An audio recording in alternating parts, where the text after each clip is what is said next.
Target کیا میاں صاحب نے، اس کے باوجود ریسکیو کیا میاں صاحب کو محترمہ بینظیر بھٹو نے۔ آصف علی زرداری صاحب کے ساتھ جتنی انہوں نے زیادتی کی، آصف علی زرداری صاحب نے ریسکیو کیا میاں صاحب کو۔ اور اس کے بعد نہ صرف یہ کیا بلکہ جو ہے نا میاں صاحب کی حکومت کو بچانے کے لیے بھی کام کیا۔ جب محترمہ بینظیر بھٹو کی شہادت کے بعد پاکستان جل رہا تھا، اس آگ کو ٹھنڈا کیا پاکستان پیپل پارٹی کی قیادت نے آصف علی زرداری صاحب کو۔ تو میاں صاحب کو بھی جو ہے نا یہ اپنی تمام چیزوں سے مبرہ ہو کر ان کو جو ہے نا یہ پاکستان کے لیے سوچنا چاہیے، مگر ان کی سوچ جو ہے نا وہ محدود ہے۔ یعنی کہ ایک چھوٹے سے کنویں کے اندر انہوں نے اپنے آپ کو مقید کر لیا۔ مریم معاشری رابطہ کا قد کاٹ بڑھانے کے لیے، انہیں لاہور کو ریسٹور کرنے کے لیے یقینی طور پر ان کا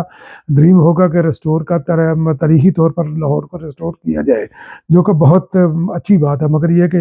یہ میاں صاحب کا جو سیاسی قد کاٹ بن چکا ہے، یہ اس لیول کے بندے کا یہ کام نہیں ہے کہ وہ اس کمیٹی کا وہ سربراہ بنے جو لاہور کو ریسٹور کرنا چاہتی ہے۔ اس کو مانیٹر تو کر سکتے ہیں، یعنی کہ مگر یہ آپ کی پریورٹی نہیں ہونی چاہیے۔ مگر میاں صاحب نے اپنے آپ کو اس پر محدود کر کے یہ بہت بڑی یہ زیادتی کر رہے ہیں میاں صاحب۔ نہروں کے اوپر بھی جو ہے نا سندھ کے اندر یہ آگ لگی ہوئی ہے، پاکستان پیپلز پارٹی بھی نہیں چاہتی، اور اس کے اوپر جو ہے نا آصف علی زرداری صاحب کو پنجاب حکومت مورد الزام ٹھہراتی ہے، حالانکہ آصف علی زرداری صاحب کے نہ تو سگنیچر کی ضرورت ہے، نہ ہی کسی ان کی اپروول کی ضرورت ہے نہروں کے حوالے سے۔ تو اور آصف علی زرداری صاحب کا جو ہے نا یہ جوائنٹ سیشن کے اندر، پارلیمنٹ کے جوائنٹ سیشن کے اندر ان کا بیان ہی کافی ہے، انہوں نے اس پر مخالفت کی، اور وہی ان کا اب تک کا آخری بیان ہے۔ آصف علی زرداری صاحب کی صحت کے بھی ایشو ہیں، اس لیے وہ بلوچستان کے ایشوز کے اوپر بھی جو ہے نا وہ اس وقت وہ ایکٹیولی کام نہیں کر رہے۔ جب وہ ان کی صحت ٹھیک ہوگی تو اس کے اوپر بھی کام کریں گے۔ جبکہ پنجاب حکومت جو ہے نا یہ چولستان کے اندر جو ہے نا پنجاب کے کسانوں کو ان کے حق پر بھی ڈاکہ ڈال کر ان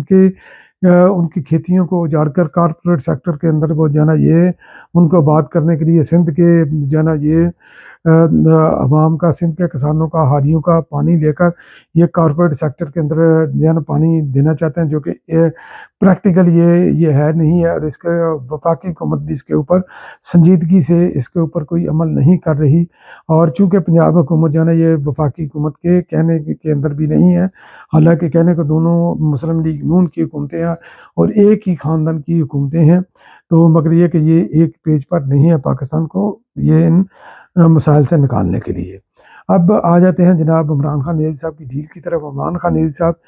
یہ ہم ڈے ون سے ہی کہہ رہے ہیں، عمران خان نیازی صاحب ڈیل چاہتے ہیں، اعتراف نہیں کرتے۔ اوورسیز پاکستانی جو بیٹھے ہوئے ہیں، ان کے جو یوٹیوبر ہیں، وہ بار بار یہی کہتے ہیں ڈٹ کے کھڑا ہے کپتان، حالانکہ حقیقت یہ ہے کہ کپتان نہ کبھی ڈٹ کر کھڑا تھا، نہ ہے، اور نہ ہی فیوچر کے اندر ہوگا۔ اعظم سواتی نے بھانڈا پھوڑا، انہوں نے بولا کہ 2022 سے ہم یہ کوشش کر رہے ہیں اسٹیبلشمنٹ کے جنرل عاصم منیر صاحب سے رابطے کرنے کے لیے۔ انہوں نے ان کے استاد سے بھی رابطہ کیا، اور انہوں نے قرآن پاک پر بھی اس کے اوپر حلف دیا، اور جس کو پی ٹی آئی جو ہے نا یہ پی ٹی آئی کی جو باہر بیٹھے ہوئے اوورسیز یہ انکار کر رہے ہیں، حالانکہ پی ٹی آئی پاکستان کے اندر سے اس کی تصدیق بھی ہو چکی ہے۔ کس نے کی ہے آگے چل کر بتاتا ہوں۔ تو اعظم سواتی صاحب نے یہ بولا تھا کہ عمران خان نیازی صاحب نے مجھے فری ہینڈ دیا ہے کہ آپ جا کر مذاکرات کریں، اور آپ کو یاد ہوگا مسرت اقبال چیمہ کی جو ہے نا اور عمران خان نیازی صاحب کی گفتگو، جب عمران خان نیازی صاحب نیب کی کسٹڈی میں تھے، ان کو فیسیلیٹیٹ کیا گیا تھا، اور انہوں نے اپنی جو ہے نا وہ بیل لگوانی تھی، اور مسرت چیمہ صاحب کو انہوں نے جو ہے نا یہ سواتی صاحب کا نام دیا کہ آپ جو ہے نا یہ ان کو کہہ کر سواتی صاحب کو کہنا یہ بندیال صاحب کے کورٹ کے اندر یہ لگوائے، چیف کی کورٹ کے اندر لگائے۔ تو یہ اس وقت سواتی صاحب ان کی یعنی کہ ان کے اوپر اسٹیبلشمنٹ کے ساتھ جو مذاکرات کرنے کے لیے عمران خان نیازی صاحب نے ان کو بلینک چیک ان کو دیا ہوا کہ آپ مذاکرات کرو۔ عمران خان نیازی صاحب خود بھی یہی چاہتے ہیں کہ کسی طریقے سے میں باہر نکلوں، کیونکہ جیل ان کو کھا رہی ہے، اور وہ جو واہ بلا کرتے ہیں، کیونکہ اپنے واہ بلے کے اوپر یہ خود ہی جو ہے نا اس کی نفی کر دیتے ہیں، کہ وہ نفی ایسے کہ ایک طرف یہ کہتے ہیں کہ عمران خان نیازی صاحب کو سہولتیں نہیں ملی، دوسری طرف جناب جو ہے نا عمران خان نیازی صاحب نے جناب جو ہے نا ان کی اہلیہ نے انہوں نے جو ہے نا یہ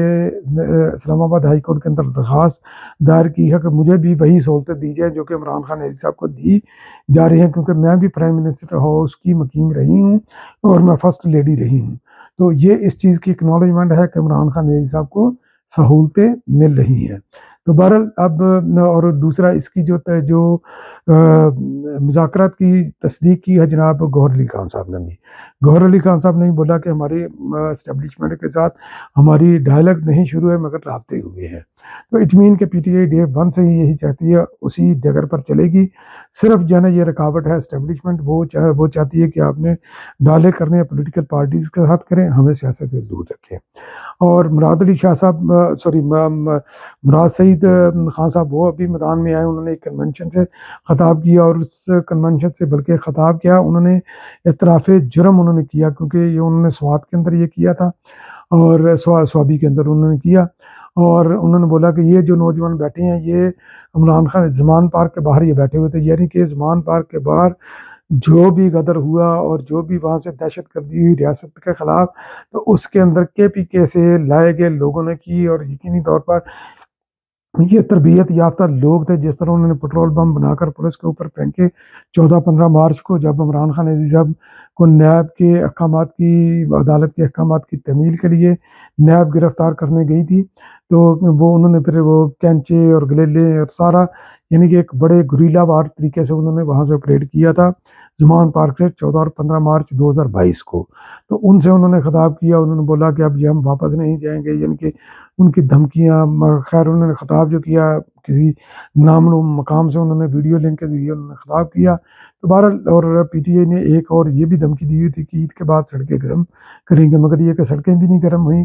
اور پی ٹی آئی چونکہ پی ٹی آئی اس وقت اس کے اندر پولیٹیکلی اس کے اندر اتنی سخت نہیں ہے کہ کوئی بھی احتجاجی تحریک چلا سکے، اس لیے وہ نئے سے نیا جو ہے نا وہ کوئی نہ کوئی جو ہے نا وہ بندہ لانچ کر دیتے ہیں، کوئی نہ کوئی نئی جو ہے نا وہ پراپوگنڈا کر کے اس کو لانچ کر دیتے ہیں تاکہ لوگوں کو اپنے پی ٹی اے کے فالوورز کو انگیج کیا جائے. مگر اس کے اندر بالکل حقیقت نہیں ہے. صرف حقیقت اس چیز کے اندر ہے کہ عمران خان عزیز صاحب کسی بھی صورت کے اندر اسٹیبلشمنٹ کی تمام تر شرائط مانتے ہوئے جیل سے باہر آنا چاہتے ہیں، مگر یہ کہ اسٹیبلشمنٹ ان کے ساتھ مذاکرات نہیں کرنا چاہتی، بات چیت نہیں کرنا چاہتی، اور عمران خان عزیز صاحب پر اعتبار کرنے کے لیے کوئی بھی تیار نہیں. بہت بہت شکریہ.